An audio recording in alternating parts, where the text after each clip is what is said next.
My name is Evelyn Hart, and at 41 years old, I learned that sometimes the people who betray you aren't strangers. They're the people sitting beside you at Thanksgiving. The people who know your dreams. The people who know exactly where to place the knife. For as long as I can remember, my grandfather, Samuel, had one regret: the Hart Vineyard. It sat on a rolling stretch of land outside Napa Valley, surrounded by old oak trees and rows of grapevines that once belonged to our family. My great-grandfather planted those vines nearly a century ago. For decades, the vineyard provided a good living for the family. Then came a series of disasters: bad harvests, a recession, medical bills, debt. By the time my grandfather was 40, the vineyard was gone. So to a developer, every time we drove past those gates when I was a child, Grandpa would slow the truck and stare through the fence. Not with anger, not with bitterness, just sadness. The quiet kind, the kind that never really leaves. One afternoon when I was 11, we stopped by the roadside overlooking the property. I still remember the golden sunlight hitting the vines. Grandpa rested his arms on the truck door and smiled. "You know, Evie," he said, "your grandmother and I thought we'd grow old here." I looked at him. "Why don't we buy it back?" He laughed. Not because it was funny, because children always believe impossible things are easy. "Some doors close forever, sweetheart." I never forgot those words, and I spent the next 30 years trying to prove him wrong. After college, I built my career as an architect. While my friends bought luxury cars and vacation homes, I worked. Long hours, long weekends, every promotion, every bonus, every extra project. I invested carefully and saved aggressively. Most people thought I was planning an early retirement. The truth was simpler. I wanted to buy back Hart Vineyard for Grandpa. Then 3 years ago, something unexpected happened. The development company that owned the property went bankrupt. The land passed through investors, then another investor, then another, until finally, the vineyard quietly appeared on the market. I almost didn't believe it. I checked 3 times, then 5, then called my attorney. 3 months later, after endless negotiations and paperwork, the impossible happened. The vineyard belonged to me. I signed the final documents alone in a conference room overlooking downtown Chicago. When the attorney slid the deed across the table, my hand shook. Not because of the money, because of what it meant. For the first time in 70 years, a Hart-owned Hart Vineyard again. I kept the purchase secret from everyone, even Grandpa, especially Grandpa. His 85th birthday was approaching, and I wanted to surprise him. I spent months planning every detail. The house was renovated, the grounds cleaned, the old family sign restored. I imagined the moment constantly, driving him through the gates, handing him the deed, watching him realize the dream he'd buried decades ago was finally coming home. That vision carried me through countless stressful days. Nothing was going to ruin it, or so I thought. 2 weeks before the birthday celebration, I flew into California. The event coordinator called to confirm final arrangements. Caterers were scheduled. Decorations were arriving. Everything seemed perfect. Then I received a strange phone call. The vineyard's groundskeeper, a man named Frank, sounded nervous. "Miss Hart," he said carefully, "there's something I think you should see." My stomach tightened. "What is it?" A long pause. Then he said something that made absolutely no sense. "Your sister's been telling people she owns the vineyard." I laughed. Actually laughed. Because the statement was ridiculous. Lauren couldn't own the vineyard. I owned the vineyard. I had the deed. I had the closing documents. I had every receipt. Frank didn't laugh. "Evelyn, I think you need to come here." The next morning, I drove to the property. As I approached the entrance, something immediately felt wrong. There were far too many cars. Luxury vehicles lined the gravel drive. Workers moved between buildings, carrying flower arrangements and event equipment. People I didn't recognize walked across the grounds like they belonged there. I parked and stepped out. A young employee approached me. "Welcome to Hart Estates," he said cheerfully. "Hart Estates?" I frowned. "What happened to Hart Vineyard?" The employee shrugged. "They rebranded." "They?" He pointed toward the main house. The owners. Plural. A cold feeling settled in my chest. I walked toward the house. The front door opened, and there she was, Warren, my younger sister, standing on the front porch, holding a clipboard, giving orders to staff, acting completely at home. When she saw me, her smile vanished. Not surprise, not happiness, fear, just for a second. Then it disappeared. "Evelyn," she said brightly, "what are you doing here?" What am I doing here? The question was so absurd, I almost laughed again. Before I could answer, another man emerged from the house. Lauren's husband, Trevor. His face turned pale the moment he saw me. Neither of them looked happy. Neither of them looked surprised. They looked caught. And suddenly, I knew. Somehow, some way, they'd been expecting this day, just not this soon. Then my eyes drifted past them into the entry hall. A framed document hung prominently on the wall. Large, official-looking, displayed for visitors. At first glance, it appeared to be a property ownership certificate. I stepped past Lauren before she could stop me, walked inside, and stared at the document. My blood went cold, because, according to the framed paperwork hanging in the foyer, the owner of Hart Estates wasn't Evelyn Hart. It was Lauren Pierce, my sister, and beneath her name was a signature that looked disturbingly similar to mine. But the forged ownership certificate wasn't what frightened me most, because while Lauren was desperately trying to block my view, I noticed something else. A locked wooden cabinet standing in the corner, and taped across its door was a yellow note written in Lauren's handwriting. "Do not open." The moment she saw me looking at it, genuine panic flashed across her face. And that was when I realized the fake ownership papers were only the beginning. Whatever was inside that cabinet was the real reason my sister had taken over the vineyard. I have always believed that panic is useful for exactly one thing. It tells you where the danger is. After that, panic becomes a distraction.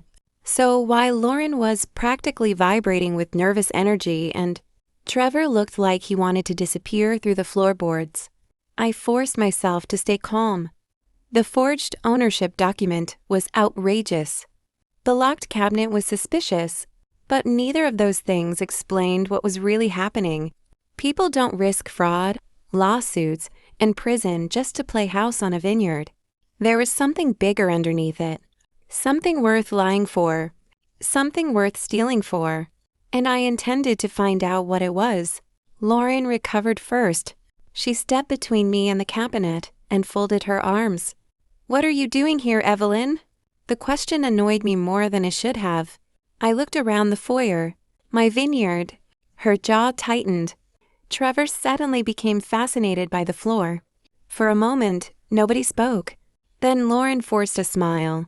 "You've always had a dramatic streak." I almost laughed. Lauren and I had been opposites our entire lives. I planned. She improvised. I built things. She borrowed them. I saved money. She spent it. If anyone had a dramatic streak, it certainly wasn't me. "Move away from the cabinet," I said. "No!" Simple, direct, and very revealing, because an innocent person doesn't guard furniture. She guards secrets. I took a step forward. Lauren matched it instantly. Dot, comma. Trevor finally spoke. Maybe we should all calm down. Whenever someone says that, they're usually the reason nobody is calm. I looked at him. "Why are there forged ownership papers hanging on my wall?" His face lost even more color. Lauren answered before he could. "They're not forged." I stared at her. Then I reached into my purse and pulled out a folded copy of the deed. The actual deed. The one recorded with the county, The one carrying my name. Only my name. Lauren's smile disappeared. Again. Interesting. Apparently, she didn't enjoy seeing legal documents. Then explain this. Neither of them did. Instead, Lauren changed the subject.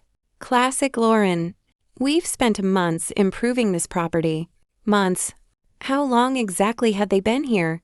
Frank, the groundskeeper, had never mentioned anyone moving into the house, which meant either he didn't know, or if somebody had convinced him to stay quiet.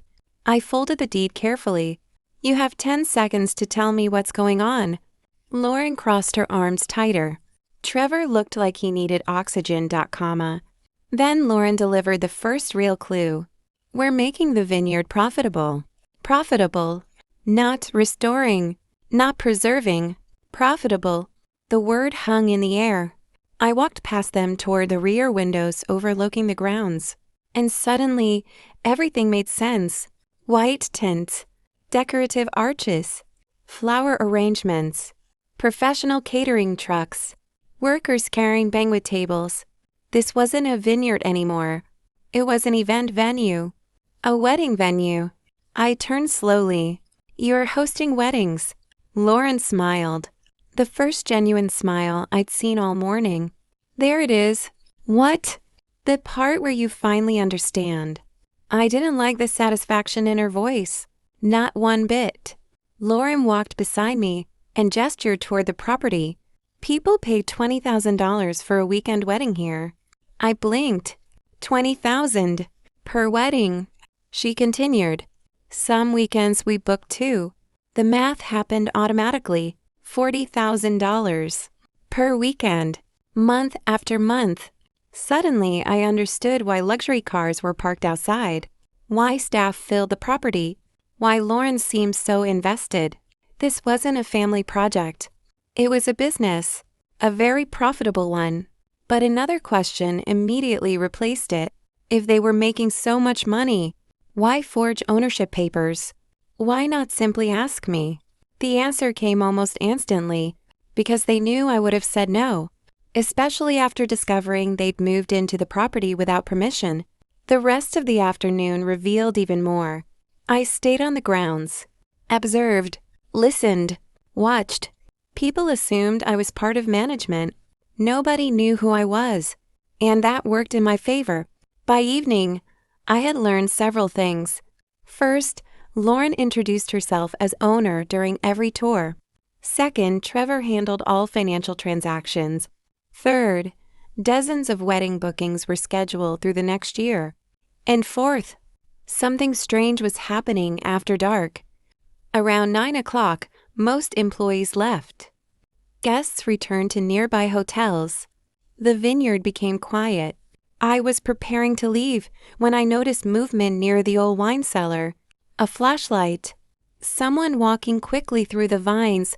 I narrowed my eyes. The figure stopped briefly beneath a security light. Warren. What was she doing? The wedding venue business operated from the main house. The old cellar had been abandoned for decades. There was no reason for her to be there, unless she wasn't looking for customers, unless she was looking for something else. Curiosity won. I followed, keeping my distance, moving quietly through the rows of vines. The night air smelled of earth and grapes. Ahead of me, Lauren reached the cellar entrance. Then something happened that made every instinct I had start screaming. She looked around, not casually, not normally, carefully, the way people do when they're making sure nobody's watching. Then she unlocked the cellar door and disappeared inside. The heavy wooden door closed behind her. I waited 30 seconds, then 60, then 2 minutes. No one came out. The silence felt wrong. Finally, I approached the entrance. The lock hadn't fully engaged. The door sat slightly open, just enough to see a sliver of darkness inside. My pulse quickened.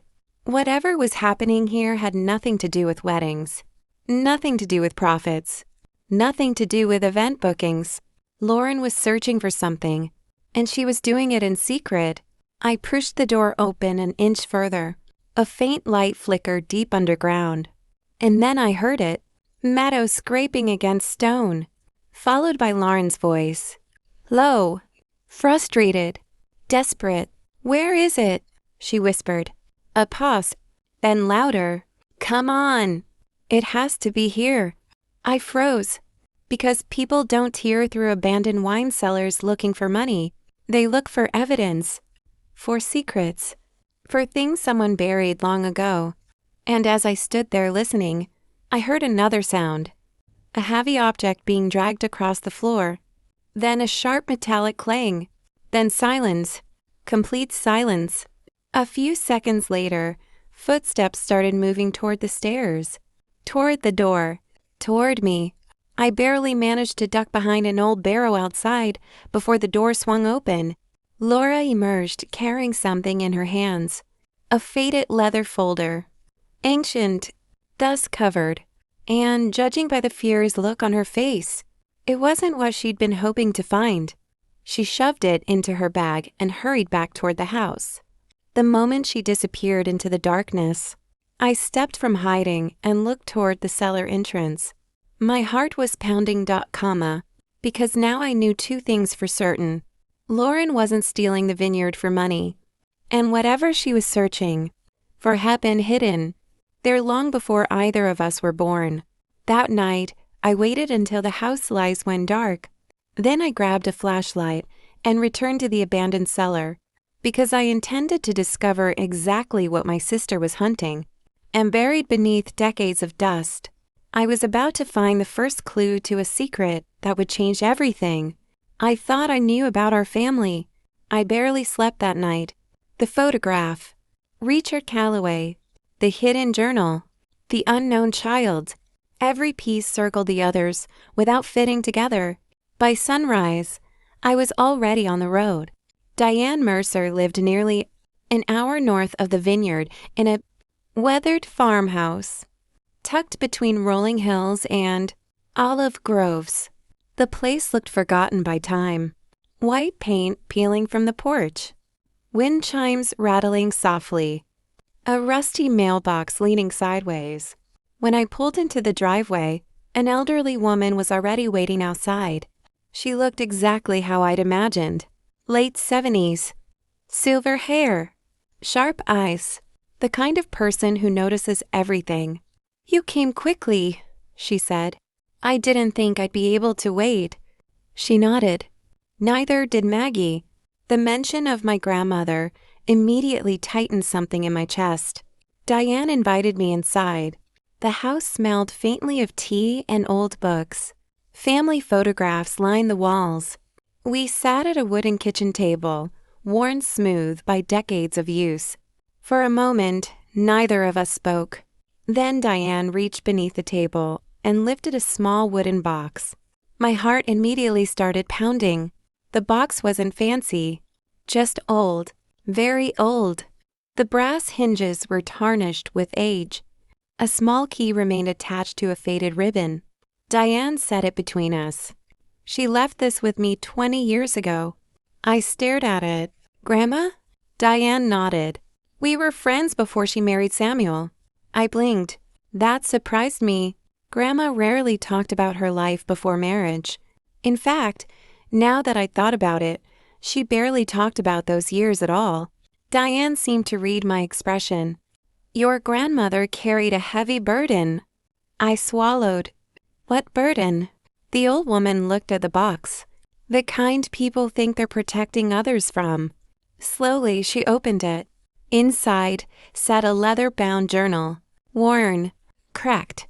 Used. The moment I saw it, I knew Lauren had been searching for this exact thing. This was the treasure hidden beneath decades of lies. Diane slid it toward me. I hesitated before opening it. Part of me suddenly didn't want to know. Some secrets stay hidden because they're dangerous. And every instinct I had was screaming that this was one of them. Still, I opened the cover.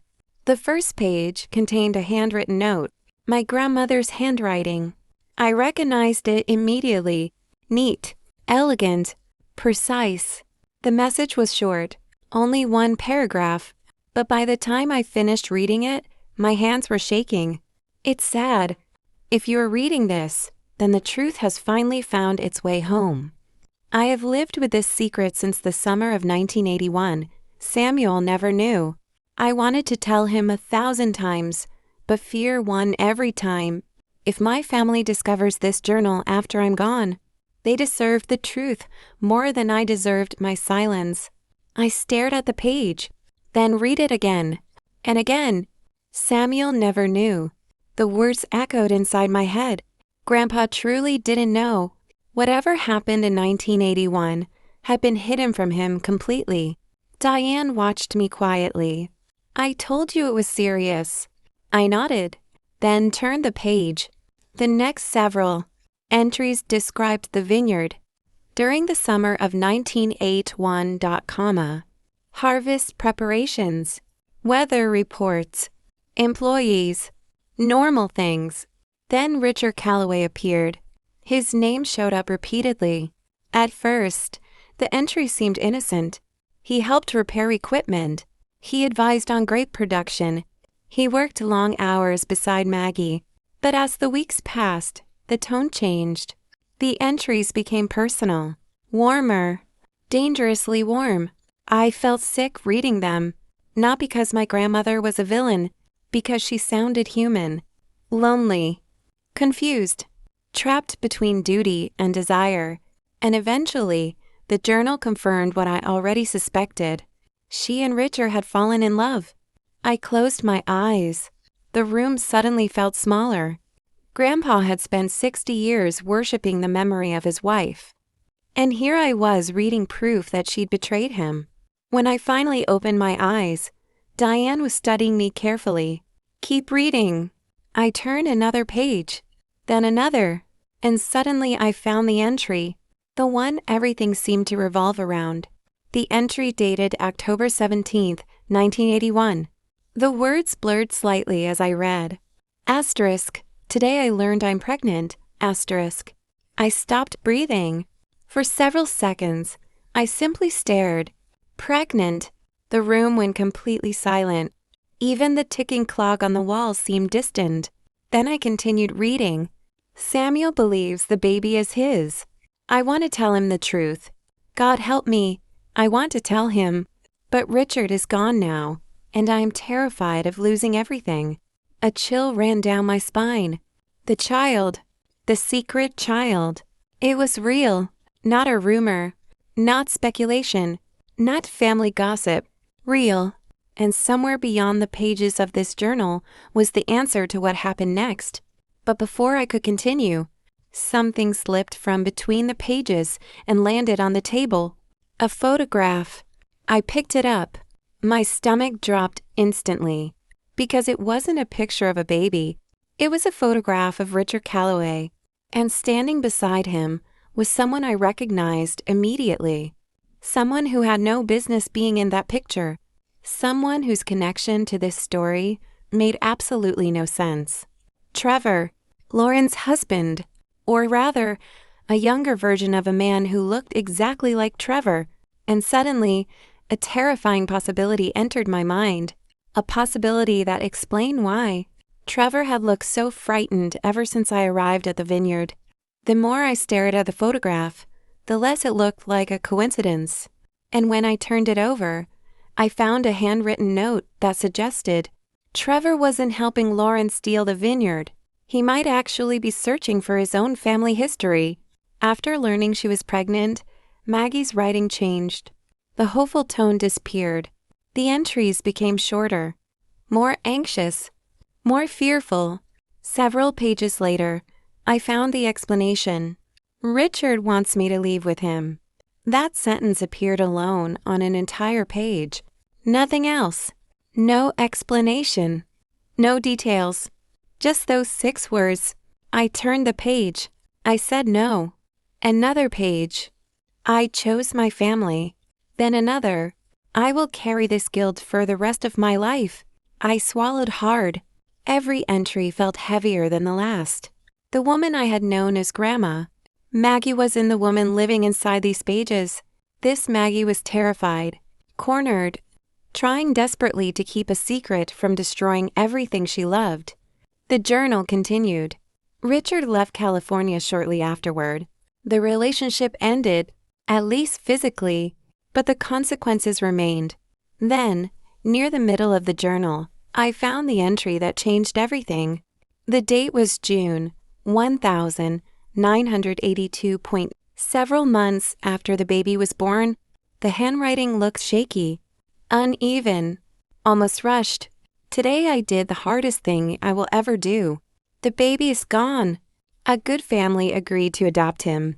They promised he would have opportunities I cannot provide. Samuel can never know. If he discovers the truth, I lose everything. I stopped reading. My chest felt tight. The baby had been adopted, not hidden nearby, not raised secretly. Adopted.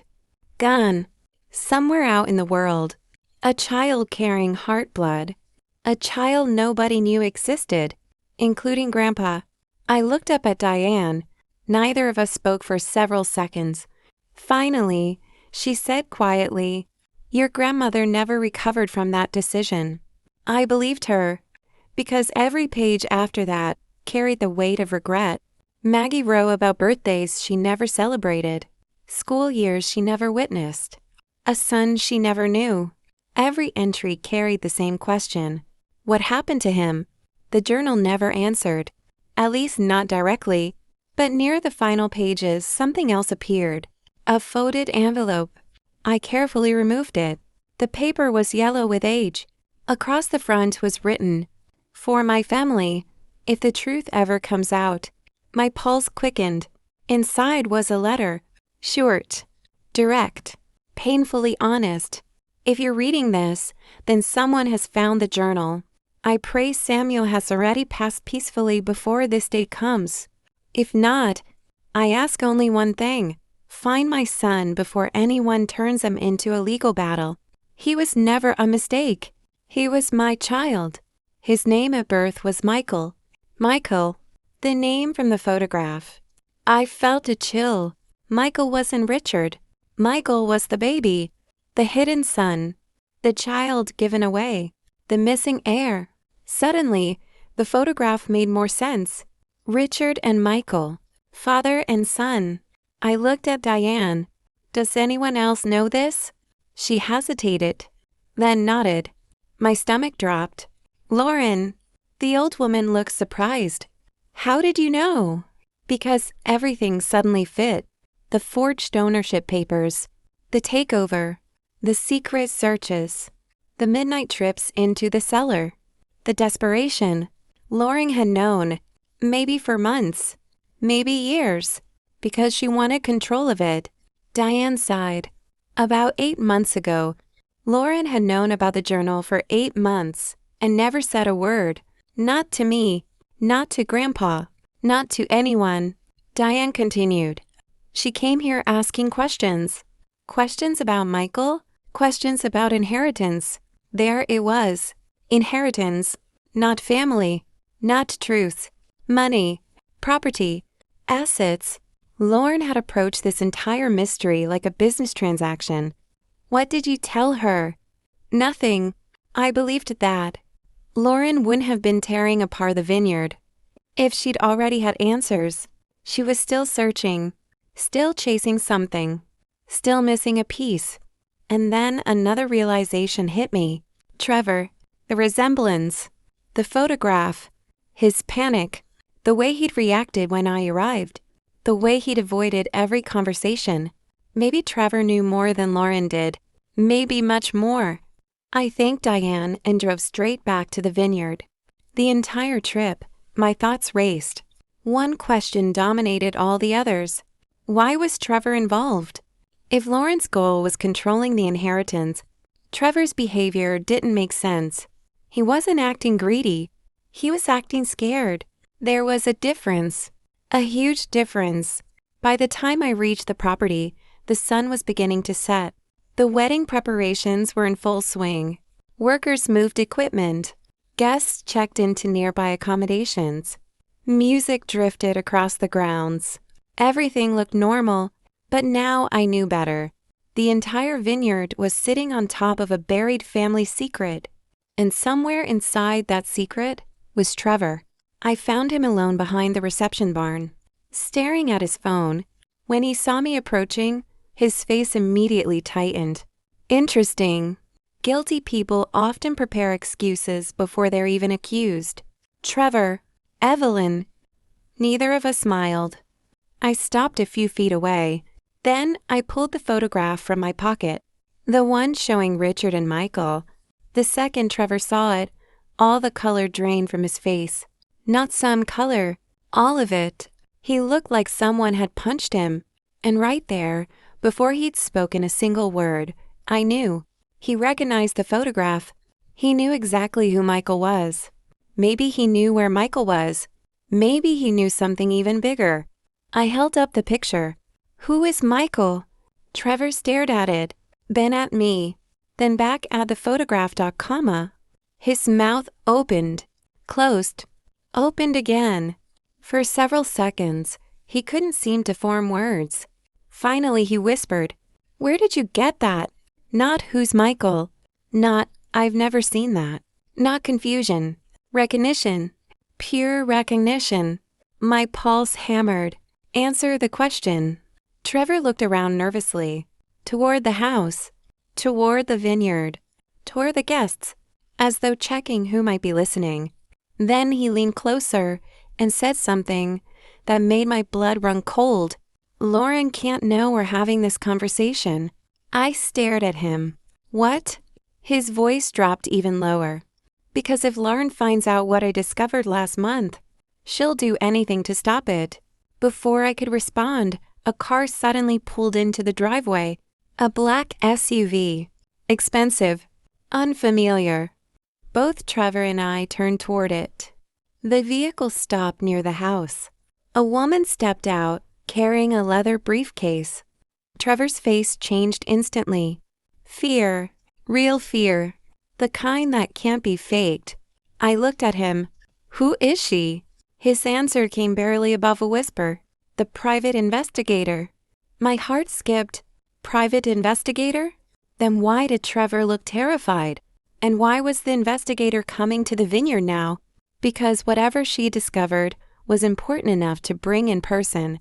And judging by Trevor's reaction, it was about to blow this entire family apart. As the investigator walked toward the house, Trevor grabbed my arm and whispered. 6 words that changed. Everything. The missing heir isn't who Lori thinks. The missing heir isn't who Lauren thinks. For a second, I wasn't sure I'd heard Trevor correctly. The words hung between us. Heavy. Dangerous. The kind of sentence that changes the direction of an entire story. "What does that mean?" I asked. Trevor didn't answer immediately. His eyes remained fixed on the black SUV, on the woman carrying the briefcase, the private investigator. Whatever information she possessed, Trevor clearly already knew part of it. And judging by the fear in his face, he wished he didn't. "Trevor." My voice sharpened. He looked at me, then finally spoke. "Lauren believes she's looking for Michael." I frowned. "She is looking for Michael." "No." He shook his head. "She's looking for what Michael could leave behind. Inheritance. Property. Money. The vineyard." I already understood that part. What I didn't understand was why. Trevor looked like a man standing on railroad tracks watching a train approach. "What aren't you telling me?" He exhaled slowly, then said something even stranger. "Lauren hired the investigator 6 months ago." That caught me off guard. The investigator wasn't working for the truth. She was working for Lauren, or had been, apparently. What did she find? Trevor laughed, not because anything was funny, because sometimes people laugh when they're trapped. Enough. That single word made my stomach tighten. Before I could press further, Lauren appeared on the porch. She spotted us immediately, and she did not look pleased. Her eyes moved from me to Trevor and back again. The look alone told me everything. She didn't like us talking privately. Not one bit. Trevor noticed it too. His shoulders stiffened. Not here, he muttered.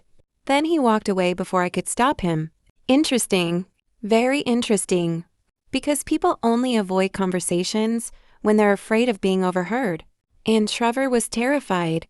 I spent the rest of the evening watching, listening, taking notes. Years as an architect had taught me something valuable. Every structure has pressure points. People do too. Lauren's pressure point was control.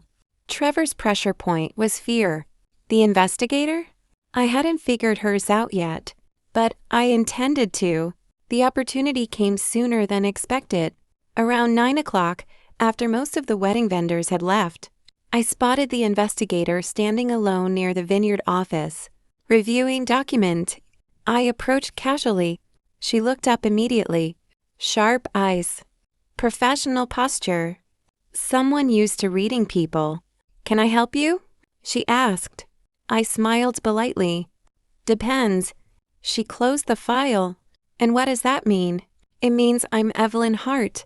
For the first time, her expression changed. Not dramatically, just enough. Recognition. Then, caution. Interesting. So Lauren hadn't told her everything. Good. I'm aware of who you are. I'm sure you are. The investigator studied me for several seconds, then surprised me. You're asking the wrong question. I blinked. What question should I be asking? Her answer came instantly. You keep asking who Michael was. A pause. The important question is whether Michael ever knew who he was. My pulse quickened. That sounded important. Very important. Did he? The investigator remained silent, which was answer enough. No. Michael apparently never learned the truth, or at least not all of it. Then she said something that nearly stopped my heart. Most adoptees spend their lives searching for biological family. I nodded slowly. Michael didn't. What does that mean? It means he died before he ever started looking. I stared at her. The words didn't register immediately. Michael was dead? The hidden son. The missing heir. Gone. For several seconds, I couldn't think. Couldn't process. Couldn't connect the pieces. If Michael was dead, why was Lauren still searching? The investigator answered before I asked. As it turns out, Michael had a family of his own. And suddenly, everything shifted. Again. Because inheritance doesn't stop with one generation. It continues. Children, grandchildren's, descendants. Someone else had inherited Michael's place in the family tree. Someone alive. Someone out there right now. Someone Lauren desperately wanted to find. Or control. Or silence. The investigator checked her watch. Then looked back at me. I shouldn't be telling you any of this. But you are. A faint smile appeared. Because I don't work for Lauren anymore. Now that was interesting. What happened? The smile vanished. Lauren wanted information. And? The investigator's voice hardened. I was hurried to find people. A pause. Not help destroy them. There it was. Confirmation. Lauren wasn't looking for family. She was looking for leverage. The investigator gathered her files. Conversation over. Or so I thought. Then she stopped, turned back toward me, and delivered the most shocking statement of the night. The person Lauren is looking for has already been to this vineyard. I frowned. What? More than once. My heart accelerated. Someone connected to Michael. Someone connected to Grandma Maggie. Someone connected to the inheritance had already visited the property recently without anyone realizing who they were. Who? The investigator shook her head. I can't tell you that. Why? Because I haven't confirmed it. Then she walked away, leaving me alone with 1,000 new questions. The next morning brought another problem, the legal one. My attorney finally called. I'd hired her the day after discovering Lauren's forged ownership documents. And unlike Lauren, I preferred evidence to arguments. Evelyn. Morning. I have news. Her tone immediately got my attention. Good news, bad news, possibly both. Let's hear it. The ownership forgery is worse than we thought. I sat upright. Worse how?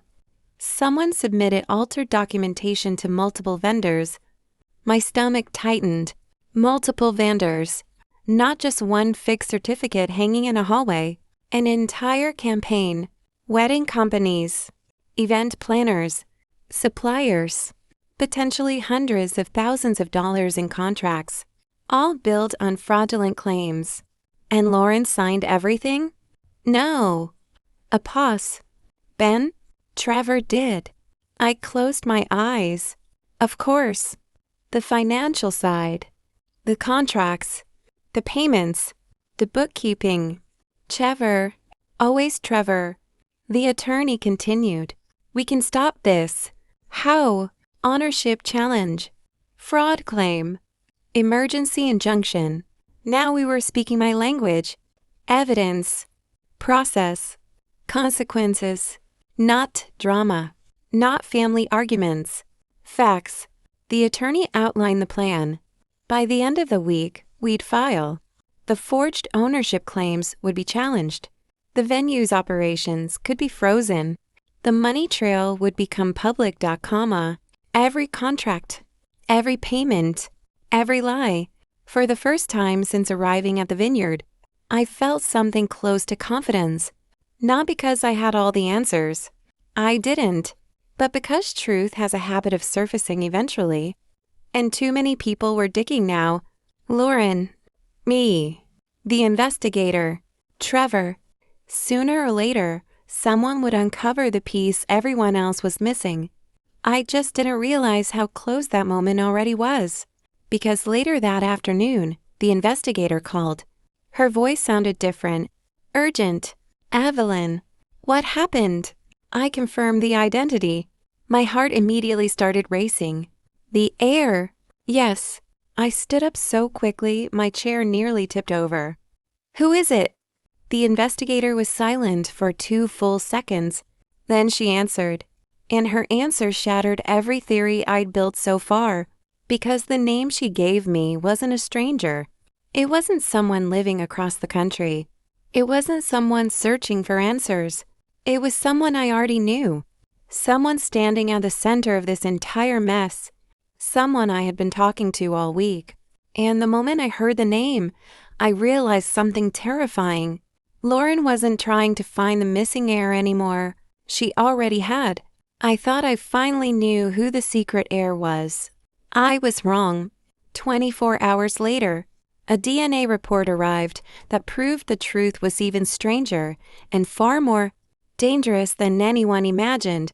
The name the investigator gave me should have made everything simpler. Instead, it made everything impossible. For several seconds after she said it, I simply stared at the phone. No, that was all I could manage. No, that's not possible. The investigator sounded exhausted. I thought the same thing. But the records, I checked them twice. My pulse hammered against my ribs. The person connected to Michael's bloodline wasn't some distant stranger. It wasn't a mysterious outsider preparing to claim the vineyard. It wasn't a forgotten relative showing up with legal documents. It was Trevor Calloway, the man everyone assumed had married into the family business. The man Lauren constantly treated like a useful assistant. The man who had spent the entire week looking terrified. Because somehow, impossibly, Trevor was connected to Michael's line, and he hadn't known it until recently. Neither had anyone else, including Lauren. At least not at first. I hung up and immediately called Trevor.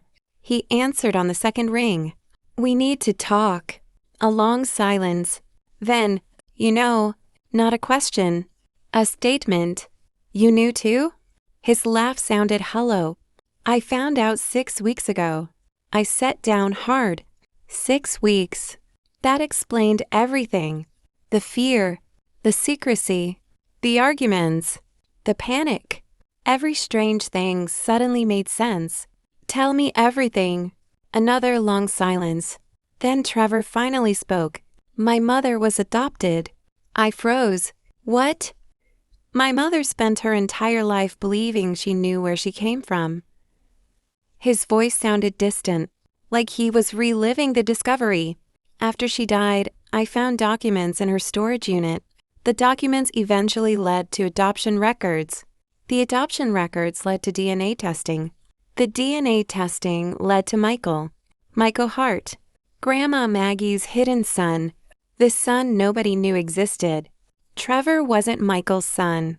He was Michael's grandson, which meant one thing. Trevor carried heart blood, real heart blood, the same bloodline Grandpa Samuel never knew existed, the same bloodline Lauren had been desperately hunting, the same bloodline connected to the Vineyard. My hat spun. So why didn't you tell anyone? Trevor's answer came immediately. Because Lauren found out 3 days after I did. And suddenly everything clicked. Lauren hadn't started searching for Michael recently. She'd discovered Trevor's connection and started trying to control the narrative, control the inheritance, control the vineyard, control him. I drove to meet Trevor immediately. We sat in his truck overlooking the western vineyards. The rows of vines stretched toward the horizon. For a while, neither of us spoke. Then Trevor handed me a folder. Inside were DNA reports, adoption documents, birth certificates, everything. Every link in the chain, every connection, every piece of evidence. The investigator was right. Trevor really was Michael's grandson. The proof was overwhelming. What does Lauren want? Trevor stared out the windshield. At first, he shrugged. Money? That wasn't surprising. What now? His answer chilled me. Now she wants silence. I turned toward him. What does that mean? Trevor looked directly at me. Because there's something else. Of course there was. There was always something else. He reached into the folder and pulled out another document. This one looked newer. Recent. Official. My eyes moved across the page. Then stopped. Then went back and read it again. I felt my stomach drop. The document wasn't connected to Michael. It wasn't connected to Trevor. It was connected to Lauren. Specifically, Lauren's birth records. What am I looking at? Trevor's face had gone pale. The reason she's scared. I kept reading, and then I saw it. One name. A name that absolutely should not have been there. Richard Calloway. The man from Grandma Maggie's photograph. The man who fathered Michael. The man whose secret affair created this entire disaster. My hands started shaking. Because according to the records in front of me, Richard wasn't just Michael's father. He was Lori's father too. For several seconds, I couldn't breathe. The implications hit all at once. Micah and Lauren shared the same father. They were half-siblings, which meant Lauren wasn't hunting an outsider. She wasn't protecting the family. She wasn't defending Grandpa's legacy. She had discovered that she herself was part of the secret. Part of the scandal, part of the hidden bloodline. Everything she'd done suddenly looked different. The forged ownership claims, the desperate searches, the secrecy, the lies, the manipulation. She wasn't just protecting money. She was protecting herself, protecting a truth that could destroy the identity she'd built her entire life around. Then Trevor said the words that changed everything again. I don't think that's why she panicked. I looked up. What?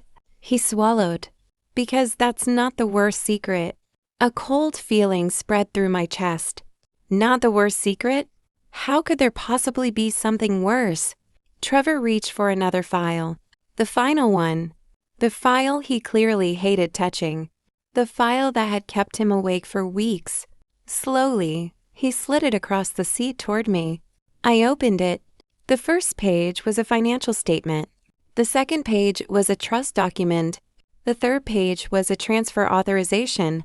And suddenly, I understood why Trevor looked sick.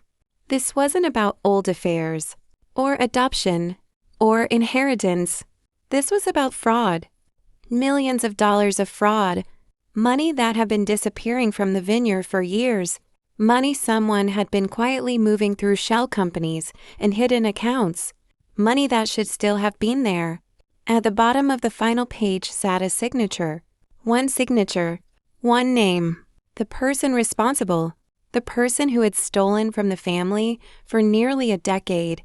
The person nobody suspected. The person everyone trusted. I stared at the name, then stared again. Because it wasn't Lauren. It wasn't Trevor. It wasn't Grandpa Samuel. And it wasn't anyone currently living at the vineyard.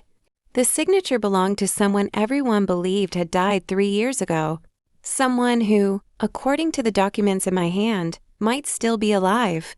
I thought uncovering Grandma, Maggie's hidden son, would expose the biggest secret in our family's history. I was wrong. The next file suggested something impossible. The person stealing millions from the vineyard wasn't dead at all, and if the documents were right, they were already on their way back to claim what remained. For a full minute, neither Trevor nor I spoke. The wind moved through the vineyard outside the truck. Rows of vines swayed under the afternoon sun. Everything looked peaceful, normal. Meanwhile, my entire understanding of the Hart family had just exploded. I stared at the signature again, then again. The name never changed. The same name everyone had buried 3 years earlier. The same name whose memorial service had filled this very vineyard. The same name whose photograph still hung in the tasting room. Daniel Hart, my uncle, my mother's older brother, officially dead, legally dead, supposedly dead, and according to the financial documents in my hand, very much involved in moving money long after his funeral. This can't be real. Trevor looked exhausted. I spent 2 weeks trying to prove it was fake. And I couldn't. My stomach tightened. Daniel has supposedly died in a boating accident off the Oregon coast. The Coast Guard searched for days. No body was ever recovered. At the time, everyone called it tragic. Now it looks suspicious. Very suspicious. I turned another page. The transactions stretched back years. Small at first, then larger, then massive. Money moved from vineyard accounts into consulting firms into holding companies into trusts.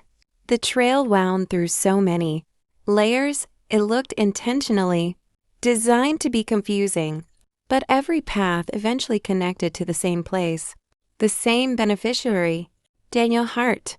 Who found this? I asked. The investigator. Of course she did. Trevor continued. She wasn't originally looking for financial fraud.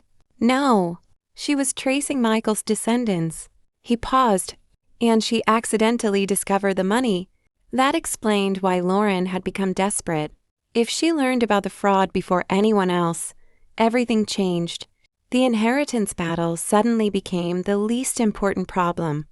Millions of dollars missing from a family business tends to do that. I closed the folder. What does Lauren know? Trevor hesitated. Too long. My stomach dropped.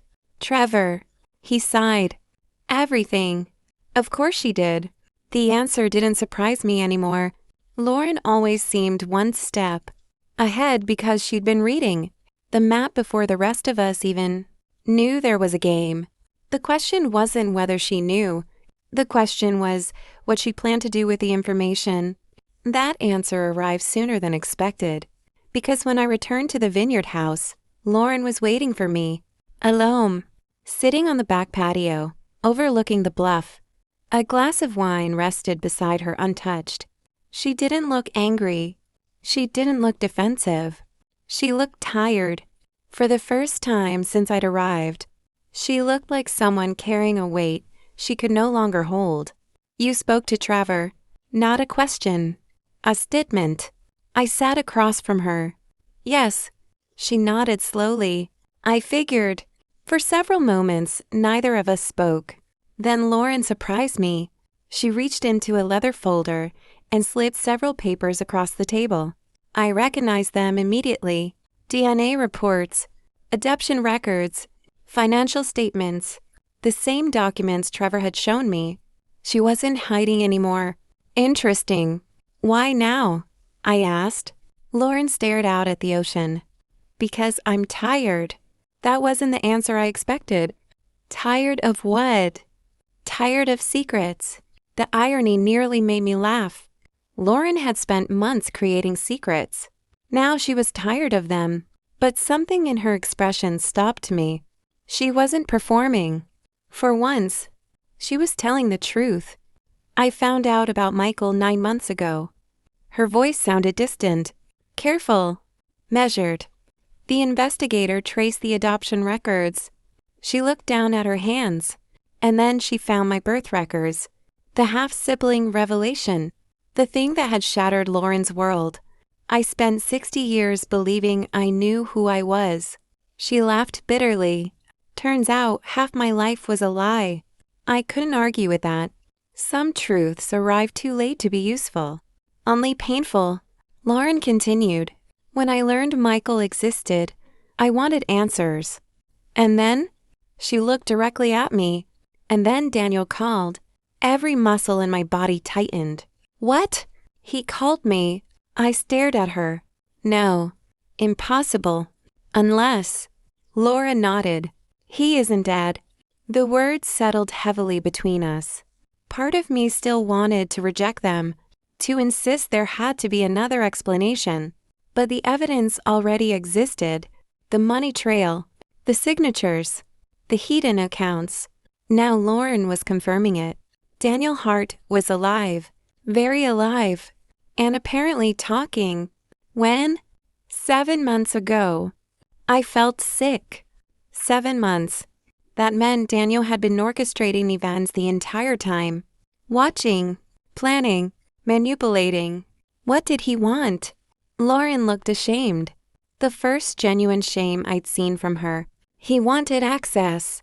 To what? The vineyard. Of course. Always the vineyard. The land. The business. The money. The legacy. Everything eventually came back to those acres overlooking the ocean. Lauren swallowed. He told me he needed my help. I already knew what came next. Because desperate people always tell themselves the same lie. Just this once. Just one favor. Just one secret. Just one compromise. Then suddenly, they're standing in a disaster wondering how they got there. He used you. Lauren nodded. Yes. No argument. No excuses. Just honesty. Finally. Then she said something that genuinely surprised me. I never forged the ownership documents. I frowned. What? I didn't. The certainty in her voice made me pause. Because liars usually decorate their stories. Lauren wasn't decorating. She sounded angry. Personally offended. Then who did? Lauren laughed without humor. The same person who stole the money. My heart skipped. Daniel. Of course. Every road kept leading back to Daniel. Every single one. The forged ownership claims. The missing money. The inheritance confusion. The manipulation. All of it. He'd been moving pieces from the shadows. Creating conflict while staying invisible. A classic magician's trick. Make people watch one hand while the other steals the wallet. Lauren leaned forward, then delivered the final shock. He's coming here. I stared at her. When? Her answer arrived almost simultaneously with a sound outside. A vehicle turning onto the gravel driveway. Every instinct in my body went alert. Lauren stood slowly. So much for tomorrow. The engine grew louder. Then another engine. And another. Multiple vehicles. I walked toward the front windows. My stomach immediately dropped. 3 black SUVs rolled up the drive. Expensive. Tinted windows. Purposeful. The kind of arrival designed to be noticed, not hidden. The lead vehicle stopped directly in front of the house. The engine died. Silence followed. The front door opened. Trevor appeared from the hallway. His face had gone completely white because he saw what I saw. The driver's door opened. A man stepped out. Tall, gray-haired, older than the photographs, but unmistakable. I recognized him instantly. Everyone would have. Because you don't forget. The face from a funeral portrait you've spent 3 years looking at.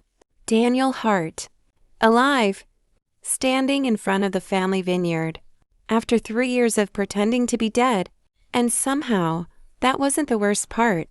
The worst part was the smile on his face. Because it wasn't the smile of a man returning home. It was the smile of a man who believed he had already. As Daniel walked toward the house, he carried a thick envelope in one hand. Later that night, we'd discover what was inside. A newly updated will signed by Grandpa, Samuel, just 6 weeks earlier. A will that left the entire vineyard, not to Lauren, not to me, not even to Michael's bloodline, but to Daniel himself. The dead man hadn't come back to reclaim the vineyard. He'd come back because, somehow, he already owned it.